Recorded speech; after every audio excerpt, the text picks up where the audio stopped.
LPG commercial gas अभाव केन्द्रापड़ा सहर में अनेक होटेल बंद होपरी गैस अभाव 53 नंबर जातीय राजपथ कड़े थिबा होटेल ढाबा रेस्तोरां उठा जलखिया दुकानी माने प्रभावित होती किछि होटेल रे काठ चुली रे रोषे करा जाउछि। चाइनीज खाद्य प्रस्तुत होउनथिबा बेले रोषिया माने काठ कोइला चुली रे रोषे करिबा पई कष्ट अनुभव करुछंती। कमर्शियल गैस अभाव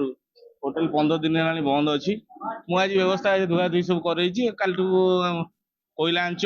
काठ चूला ये व्यवस्था करूँ बाध्य कौन कर स्टाफ मान मोर 30-35 स्टाफ आउ 15 दिन मसे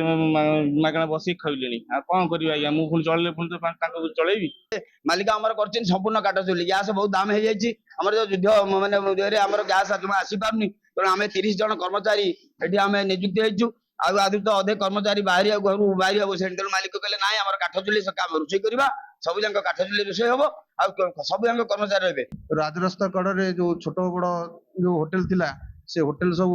धीरे धीरे बंद हो गलानी आम आ गैस न पाई बाध्य होई काठ चुलारे आम आमर रोषे कलु। मुझे काठ चूल्हे न करी सी पुणी 18 जन परिवार केमी चलिए जेहेतु होटेल उपर निर्भर करी से भी भरण पोषण को परिवार चलाउछंती तेणुक आम काठ चूल्हे करूँ काठ चूल्हे कला आमर जो रोषेया नना अच्छा कि आमर कुक 4 जन अच्छा सी वयस्क हेले सी भी बहुत कष्ट लगुच कौन करा लोक आम सुविधा जदि नदबू आउ आम पुणी बेपार चलेबू केमिति।